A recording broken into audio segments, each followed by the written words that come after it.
This is Jonathan Agger, Fifth Pro Boxing Fans, joined by promoter Kalle Sauerland here in London for the first press conference for KSI against Joe Fournier. Kalle, you were in the middle of the shove. What was said between KSI and Joe up there? It was nothing out of the ordinary. It was the banter that normally happens. I remember you being bigger. I thought you looked stronger. Can't wait to smash you up. That sort of bant. And then there was the push. And the push, I think, was premeditated. I think Joe knew he was going to do that all along.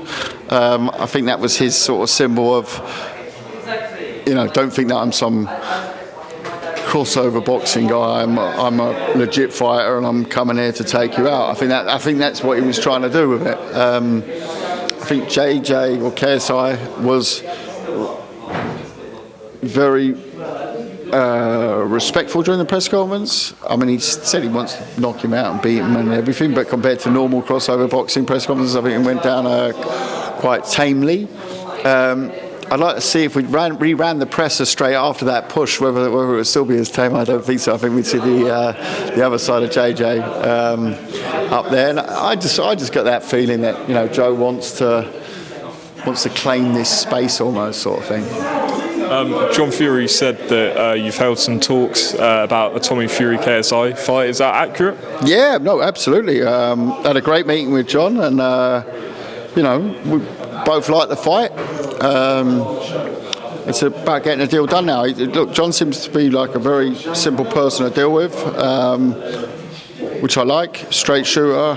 We had a good meeting. It's nice to go up to Morecambe.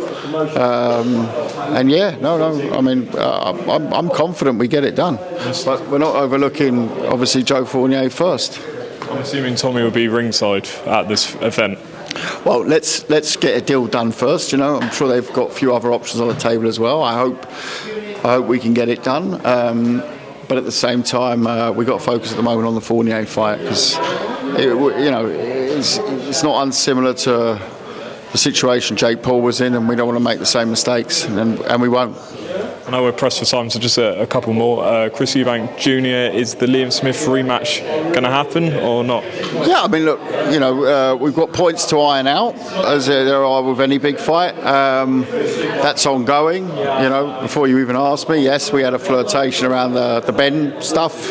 That hasn't really moved since last week. So no, we're trying to close the last points on Smith, but we're not quite there yet. So do you rule out Conor Benn on June 3rd, or is there still possibility? You don't rule anything out in boxing. You just don't know. But as it stands right now, we haven't had a formal offer, contract offer, anything like that. And we're much further down the line with Smith, who's obviously it's a rematch that Junior really wants. And then I just want to get your opinion on Anthony Joshua's win over Jermaine Franklin. Simon Jordan feels that he's not really willing to take risks anymore. Do you agree or not?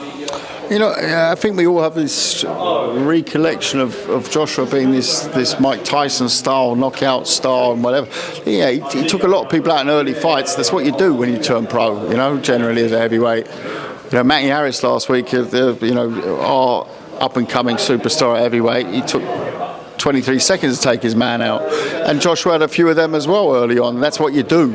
So people sort of look at that and they forget, like, Joseph Parker,